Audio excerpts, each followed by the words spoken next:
বিসমিল্লাহির রহমানির রহিম। আসসালামু আলাইকুম। আজ আপনার সাথে শেয়ার করব রুই মাছের ডিম ভাজা।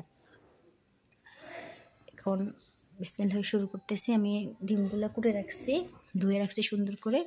এখানে হালকা হলুদ মেখে রাখলাম, সুন্দর করে মেখে 20 মিনিট রেখে দিলাম। স্বাদ মতো একটু হালকা লবণ দিয়ে দিয়েছি। তারপর এখানে আলু কুচি নিলাম, তারপরে নিলাম অল্প একটু আলু কুচি নিলে হবে, বেশি না, শুধু জাস্ট শক্ত থাকার জন্য পেঁয়াজ কুচি নিলাম। নিয়ে নিলাম রসুন কুচি পরিমাণ মতো,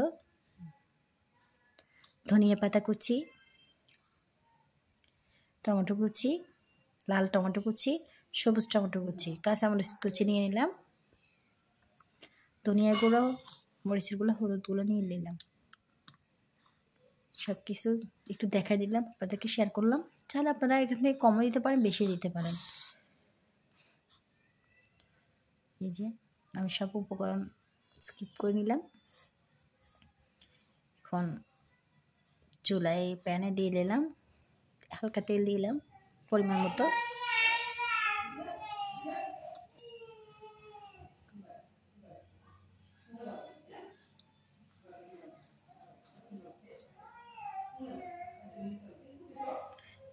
দিয়ে দিলাম আলু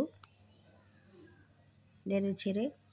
2 মিনিট পরে দিয়ে দিলাম পেঁয়াজ কুচি, রসুন কুচি।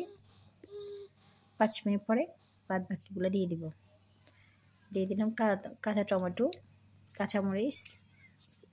আর 2 মিনিট ছেড়ে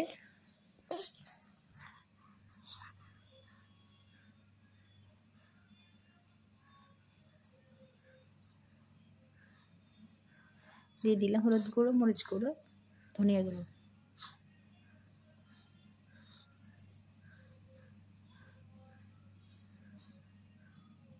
দিয়ে দিলাম ম্যারিনেট করা ডিমগুলা। এখন ভালো করে কষে 5 মিনিটের জন্য ঢাকনা দিয়ে দিব। ফিরে আসছি 20 মিনিট পর। মিডিয়াম টু একটু হালকা আছে দিলেই হবে। তো আমার রান্না হয়ে আসছে, দিয়ে দিলাম ঢাকনা। এই তো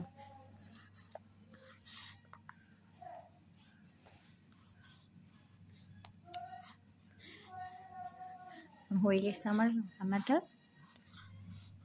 জানি না কে কীভাবে খায়, আমার কাছে কিন্তু এই মাছের ডিমটা এভাবে করে ভাজি করলে মজা লাগে।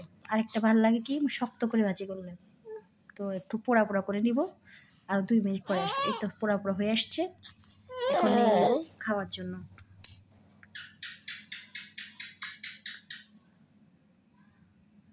তো ভালো লাগলে শেয়ার করবেন, সাবস্ক্রাইব করবেন। আসসালামু আলাইকুম।